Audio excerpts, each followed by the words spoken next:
Layla Moran. No. Thank you, Mr. Deputy Speaker. Thank you, Mr. Deputy Speaker. I am speechless with the way this debate began, actually. As this House knows, there has been scant opportunity for me to be able to tell the story, not just of my family or the hundreds in the church that they are in northern Gaza, but the story of Palestinians on the ground and indeed those who have lost people in the horrendous attacks on October the 7th, whether it be their murder or their abduction. And so I'm grateful that we've got this opportunity.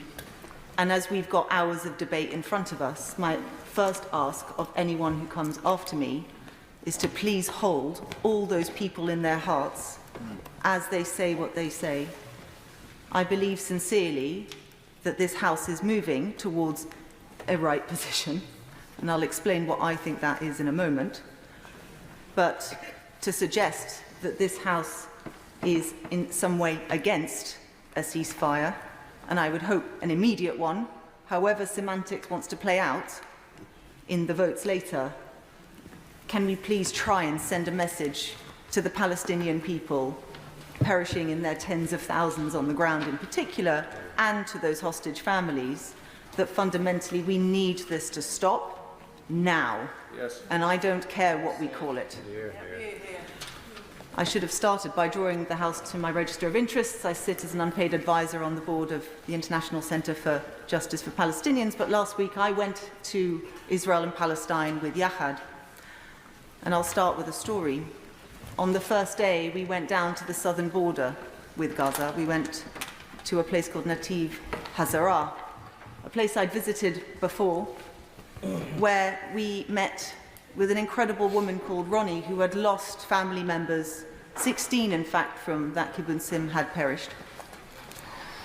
And as you go there, you can look across at Gaza, you can look across at northern Gaza, and I saw the plumes of smoke.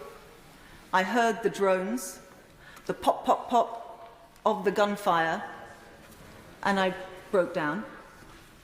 And as I walked back through the village, Ronnie, a peace activist, Israeli, took me to one side, gave me a hug, said, "I'm so sorry," which I said back, and we both cried and held each other.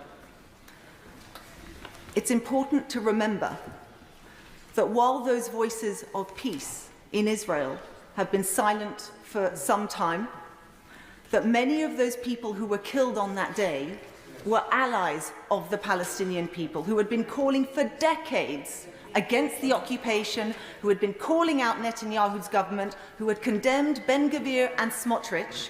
And it's for that reason that I'm welcoming of the sanctions on those extremist settlers, because there is a direct link between the right-wing elements of Netanyahu's government and those extremist settlers. And you'll notice in the Lib Dem motion, we shouldn't finish there. We need to continue those sanctions on those people and their connected entities.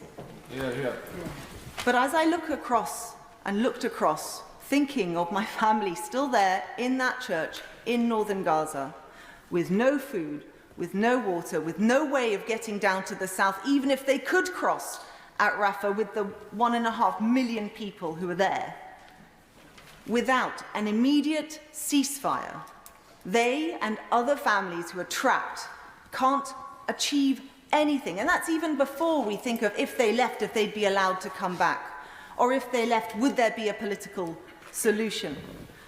That horizon, that political horizon, is everything.